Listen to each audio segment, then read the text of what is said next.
I am Moon Petrie, and I love revision. I know not everybody feels that way. I know everybody has a certain part of the writing process that makes it all feel fun or fresh or like it's working. And I get through drafting by knowing I can fix it later and looking forward to revising.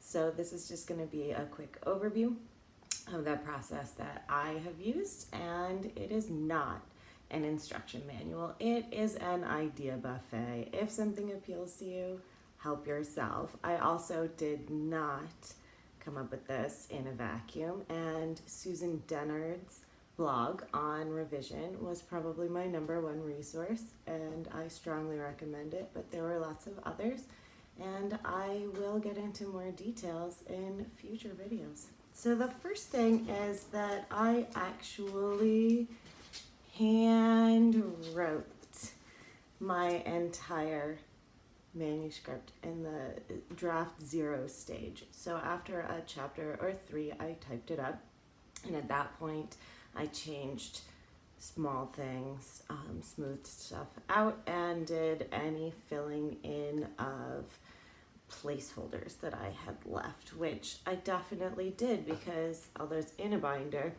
I wrote it on a clipboard on loose leaf, so I would carry it with me and not be able to refer back to what was in the binder, so and so's mother's name, and so I used a lot of placeholders, and so my typed draft was a little bit more polished than the handwritten version. So I finished it. I pantsed it. So the first thing I did when I got to the end was go back to chapter 1 and take out anything that no longer fit with where things had gone after that point. And so I ended up with a really lean first chapter, and not something I was psyched about, but no longer had any pieces that didn't fit.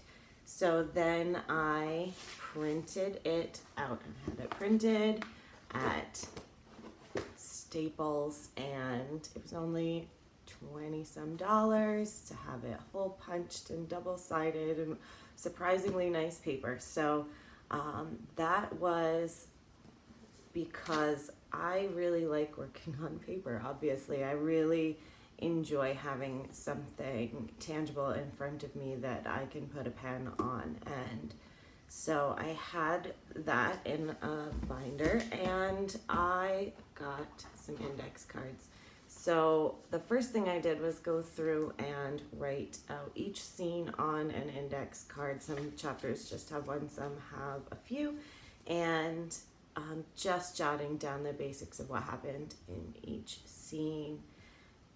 And then I went through the printed manuscript and used color-coded Post-its to write out what I thought really needed fixing. And it was often just vague, give a better sense of this. And the colors are character, theme, plot, pacing, and setting.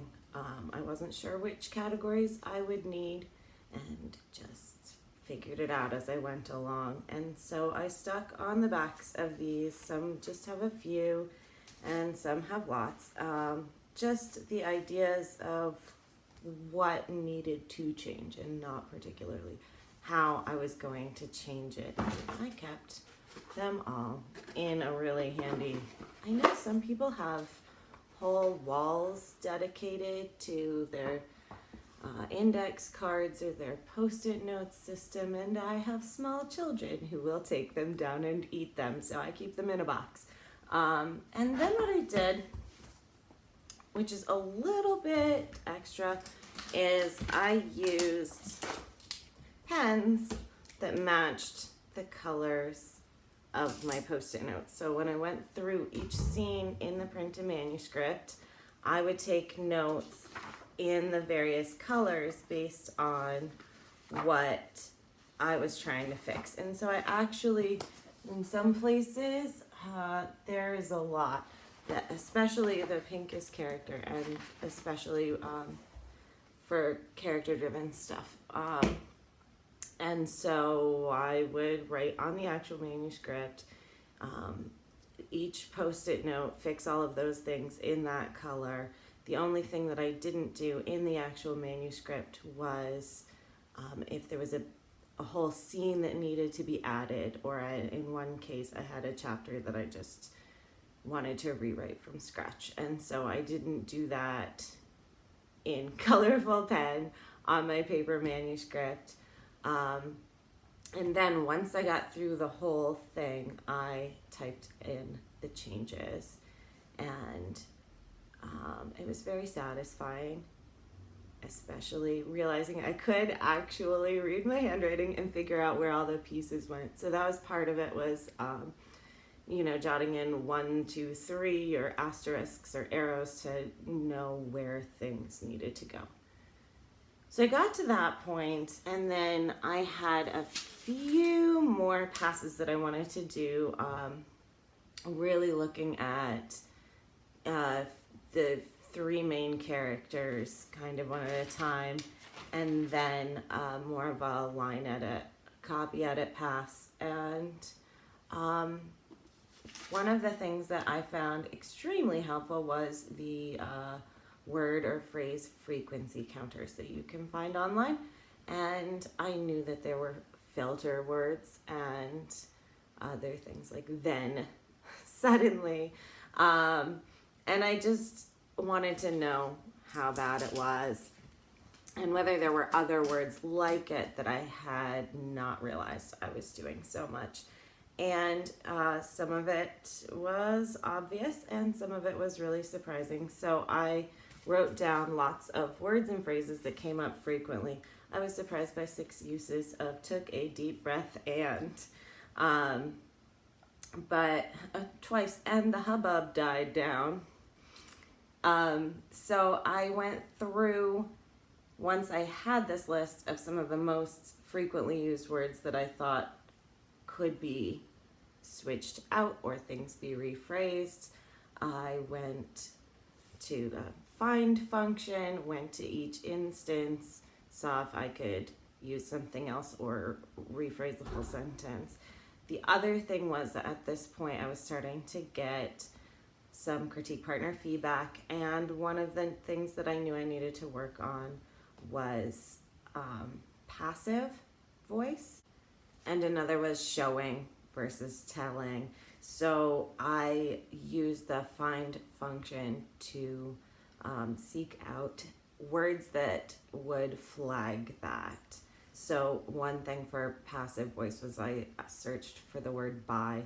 So something was done by someone, and I caught a lot of things that way, but also just exposed myself to what some of the feel of those sentences was, and I was able to catch others that didn't use by but were similarly passive. And as far as showing versus telling, I searched for looked and felt and thought and seemed and words like that, and I would write down how many there were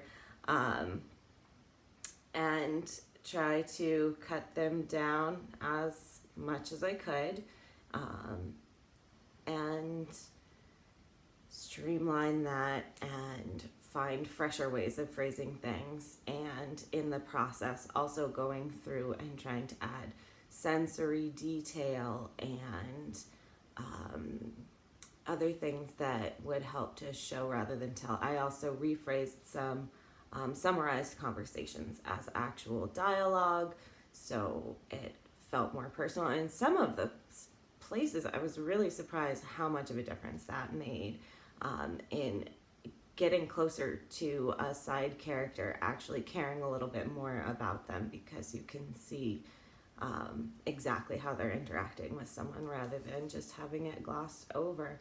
So at that point, I made it through as much of that as I could. I rewrote the first chapter, which I had not been happy with. That was one of the last things I did. And then I sent it to betas and CPs, and the following day immediately had a brainwave of, I know what to do to fix this. I know what the main character can have going on that will make her so much more interesting. But I was going to leave this alone for 10 days at least. I did leave it alone for 10 days. Do not wake your brother up.